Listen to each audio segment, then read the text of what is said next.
name is Glenn, and we're here in this house that I just recently built with the help of Woodhouse. As a family, for me growing up, we had a lake house up in Wisconsin, and it was where my father was originally from. And growing up, it was always, I wish I could just be there, but there was not work there, so we always just use it for a vacation home. So when I retired from the Navy in 2007, we'd look for a location that would allow us to possibly have a lake retreat for our family. The land, when we've been looking for 13 years for the right piece of land. We had time because we knew we were not going to build it until our kids were off in school doing their thing. So we kept our eye on the real estate around here and looking for the right piece of land. And one of the difficult things to find is on these lakes is not to have neighbors right on top of one another. So this location, as far as its seclusion, and we have 150 feet of our own lake frontage, which is hard to come by. Once we found the land, what were we going to build? Who do we want it to serve?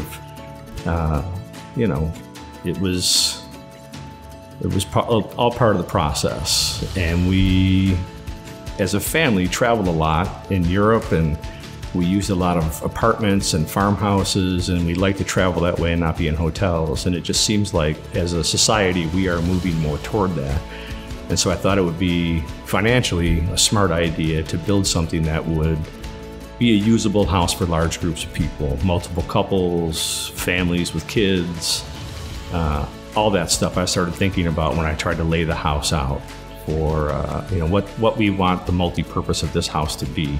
In working with Woodhouse, I knew what I wanted the house to be, and I took the time to sit down with graph paper and do some very raw sketches. How many square feet did I really want to have the house be? I didn't want it to be overly large, and I wanted it to be comfortable for everybody, so there was space. So they were great in the fact that I said, I know I want a single pitch contemporary roof. I didn't want the ceilings to be too high in any location and make it feel, too grand inside, because you start to lose the comfort in your house when you start to get ceilings that are too ridiculously high. And they were great.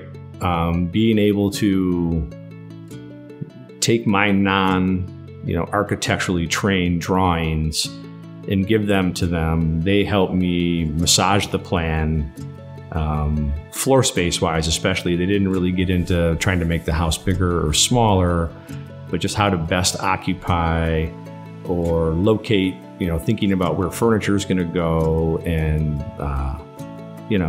how much space do you really need for what it's going to be used for. They were great. The architect there was able to sit down with me, and we worked together, and she said, I think this would be great. And, for the most part, I would agree with her. And sometimes I was stubborn and, wanted, something the way I wanted to begin with. But it was a really good part of the process for me, knowing that, I had somebody there who would say, in thought, what you're doing, it sounds great, but these are the repercussions, right? The domino, if you do this, this is going to happen, or the spaces. So they were really good at taking the plan and massaging the whole thing out for me. When we were thinking about how we travel, and we had great friends for years that we traveled with and explored, new areas of the world. And whenever I was stationed in the Navy, we always had groups of people that would travel together. And so I thought about, how can I make this feel like there's privacy for individuals when they want it, and have large gathering areas for when you wanted to all be together. So big kitchen was essential, the ability to have a large table that could hold 12 to 16 people for meals so everybody could communally eat. No TV or distraction in that space of the house came into play. And then I went into each individual bedroom and thought, how could I make each one of these spaces personal to the people that were staying in them, away from the main areas that we would normally congregate in as a group. So how to tuck those away. Like one example would be, we did a bunk room for kids. One day I hopefully will have grandkids that they'll bring home, and thinking about traveling with kids, having a space for them to be that's not in the center of, adults having their fun time was really crucial to me. And so, you'll see on the drawings that we built this bunk room over the garage. And I said, I don't want it to feel like they're sequestered too far away. And so we built a catwalk that gave it access from the inside. And so there's this really cool catwalk that takes you from the main stair system at the top over to this bunk room. And so the kids are there, but if they leave there, they have to pass by the main space. When they come down the stairs, everybody's going to see them come down. The ability to gather in all these different places, the deck was really important to me, to have a place where you didn't have to carry dinner and drinks and things down to the next level or the next level. I wanted a great outdoor space that would really take advantage of being outside and really looking at what everybody's here to look at, right? Like right out over the lake. So we built what I think was not an overly sized, like embarrassingly big deck, but enough for a number of people.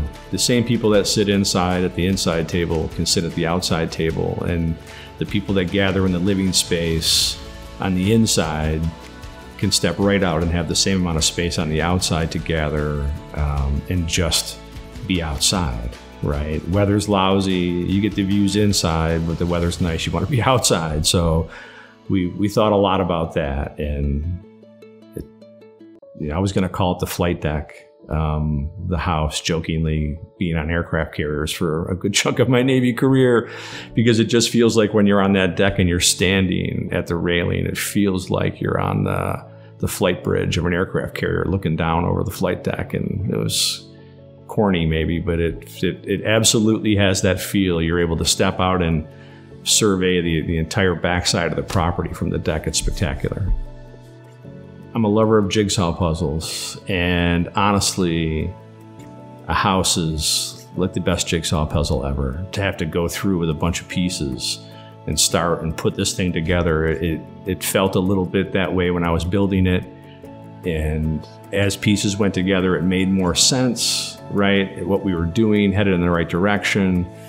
And, the enjoyment you get, if you get enjoyment of it with, I put these pieces in today and look at the change that's taking place as I work through this to completion. And that's really, oddly enough, how I thought about this house, right? It was just, here's all the things I know I want to use. Here's all the pieces I'm going to have. Now I just got to put them together in a way that when it's done, it's going to look the way I want it to look. It wasn't what I would consider to be somebody who thought they would build something that would be a contemporary feel. But for a number of reasons, I wanted the house to be, not very deep, but long. I wanted every room in the house to have views of the lake, and there's spectacular views in every bedroom in the house. So thinking that way, a single pitch roof made sense, and I started noticing how much I really liked what creative people were doing with, I guess what they call, there's a name for it now, a modern industrial home, right? Kind of not super clean and what you would normally consider a contemporary home to be inside, but the use of metal and black pipe and almost New York loft feel is kind of what I liked. And I noticed it a lot in commercial buildings where they used a lot of these type of materials, and it felt a little bit, the industrial feel that I wanted. Without question, this house, and the reason, or because it's a timber frame home, and because it's unique, brings a premium to rentals. I looked at all the other rental sites on this particular lake, the lake next to us, and I saw homes of equal size that would sleep an equal number of people in what they were renting for. And this home is renting for easily twice as much money per night because it's unique. So we were ready by September of last year, and we have had, I do believe, 30 reviews. Not everybody's, I mean, for the most part, 80% of the people who have been here take the time to write a review. And every single one of them has been a 5-star. And a lot of it has to do with some of the things that we've discussed here.